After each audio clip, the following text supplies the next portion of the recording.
We humans love familiarity. We treasure our routines and enjoy consistency. We settle into habits, content with what we know and what we may not know. And it's true that it's important for us to be aware of what makes us happy and be able to turn to these usual comforts during moments of distress. But at the same time, even our most familiar stories can provide new opportunities for learning and growth. Our sages tell us to turn the Torah and turn it again, because everything is in it. We are supposed to read and reread our sacred text over and over, not only to take comfort in what we've read and learned before, but also to experience new insights and perhaps even see what we thought was familiar in a new light. Because even when we think we know a story, it has the potential to surprise us. Even when we think we can anticipate what will happen next, or how someone will react to something, or how a situation will continue to unfold, looking at familiar events from new angles is a reminder that there is always potential for the unpredictable. There is always a possibility to learn, grow, and change, even from the most well-known narratives. In fact, some of our best learning can come from finding the unexpected and unpredictable in what seems the most familiar. In this week's Torah portion, Vayishlach, we find a frightened Jacob ready to face the consequences of his actions. Many years before, he cheated his brother Esau out of multiple blessings with trickery and manipulation.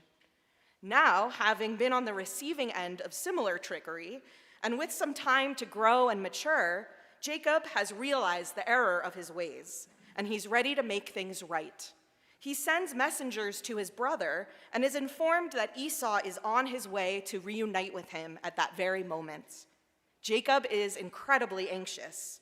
He knows what is about to happen. Esau has been furious with him for years because of what was stolen from him, and will no doubt want to punish his brother for his conniving ways. Jacob has carried the certainty of who his brother is for decades. Esau is dangerous, full of rage, and wants revenge. Jacob has internalized this story so thoroughly that it has become his reality. He sends gifts ahead to butter his brother up. He divides his camp in fear, and he prepares for the worst, because he is sure he knows exactly what is coming. He walks alone to meet his brother, bowed low to the ground, ready for his punishment.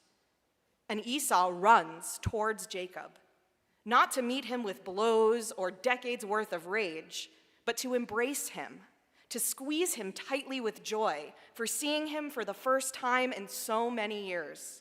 It's a hug so big that the Torah actually uses dots to highlight it, a very rare symbol that emphasizes the power of this action.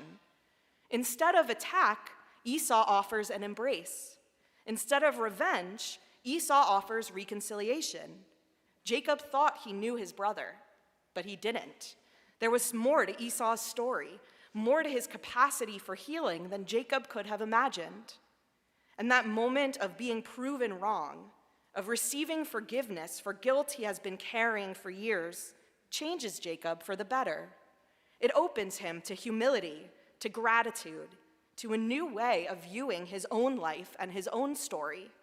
He even tells Esau, "Seeing your face is like seeing the face of God." A moment of unexpected learning, growth, and forgiveness between reunited brothers brings the divine into the world. We have seen the same dynamic on the big screen over the past year with the release of the Wicked movies based on the Broadway musical, based on a book, etc. Wicked, too, is a very familiar story, built on cultural assumptions that we've held all our lives. Ever since we can remember, we've heard about the vile, wicked witch of the West. And like Jacob's thoughts about Esau, we are certain of who she is. She is scary, she's evil, she's a clear villain. And the same goes for Glinda the Good, who we know is perfect and sparkling and beloved. That's the familiar narrative, which, like the Torah, has been passed down through the generations, becoming a reliable fact in our minds. But wicked turns this story on its head, inviting us to look again at what we thought we knew. It starts by giving the Wicked Witch a name, Elphaba, which comes from the name of L. Frank Baum, author of the original Wicked book, Wizard of Oz books. But even before Elphaba appears on stage as a green and sharp-witted, misunderstood force to be reckoned with, we think we know exactly who she is. Society has already labeled her as strange and dangerous and destined for wickedness. Glinda, too, appears fulfilling familiar stereotypes of being bubbly, confident, and popular. Elphaba assumes she is shallow and self-absorbed. Glinda assumes Elphaba is abrasive and someone she does not want to be friends with. Both believe they have all the information they need about the other. But the story unfolds differently, and I'm not sharing too many spoilers in case you haven't seen it yet. Slowly, Glinda and Elphaba discover that their assumptions were not entirely accurate. Glinda learns that beneath Elphaba's sharp edges lies a compassionate heart, moral clarity, and bravery that defies every stereotype.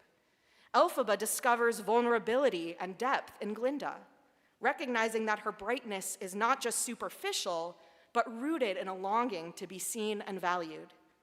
Their friendship grows not because they knew each other well from the start, but because they become open to not only discovering who the other person truly is, but also learning that they were wrong. It is clear that unexpected learning and growth have greatly impacted their lives and their friendship by the end of the musical, as they sing their powerful anthem of friendship for good, whose refrain is, "Because I knew you, I have been changed for good." Like Jacob and Esau's holy encounter, Elphaba and Glinda's story shows how learning, growth, and forgiveness bring the divine into the world. Vayishlach and Wicked remind us that the most surprising discoveries don't necessarily come from new adventures, but from the people and the stories right in front of us, and the parts of ourselves that can awaken when we open ourselves to new ways of seeing the familiar.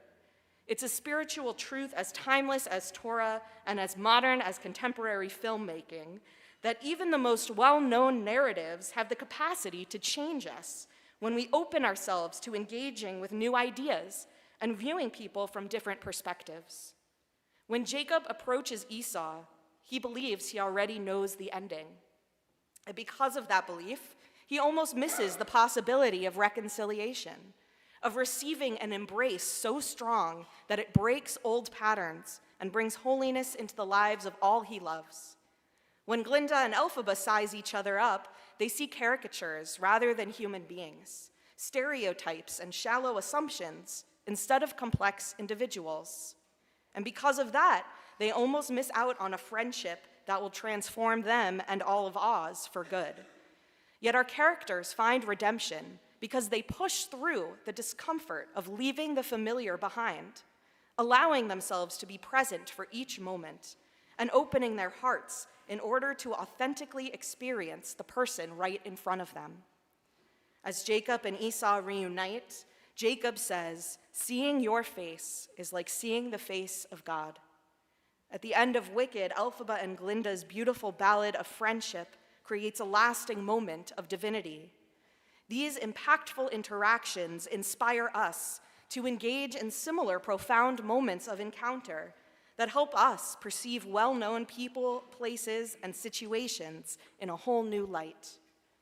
May this Shabbat open our hearts to seeing what we think we know with fresh eyes. May we experience growth that surprises us in beautiful ways. And may we find in both ancient Torah and modern stories that when we open ourselves to these surprises, we bring holiness into our lives, our relationships, and our world, changing them for good.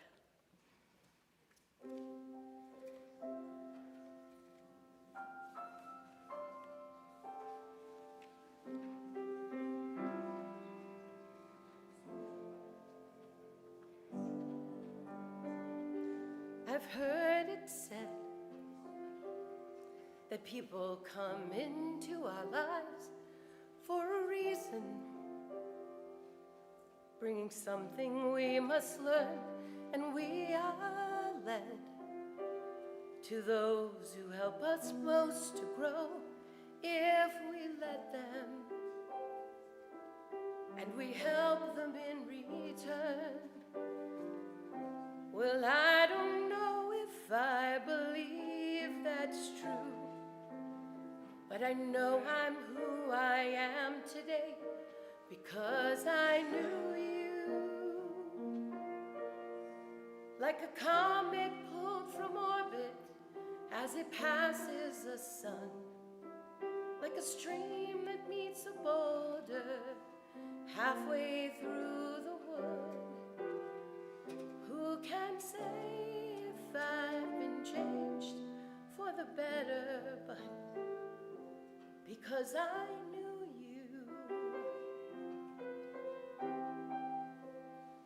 I have been changed for good.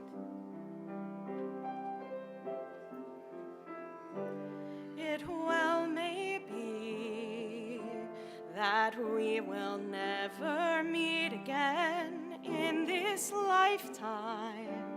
So let me say before we part, so much of me is made of what I learned from you.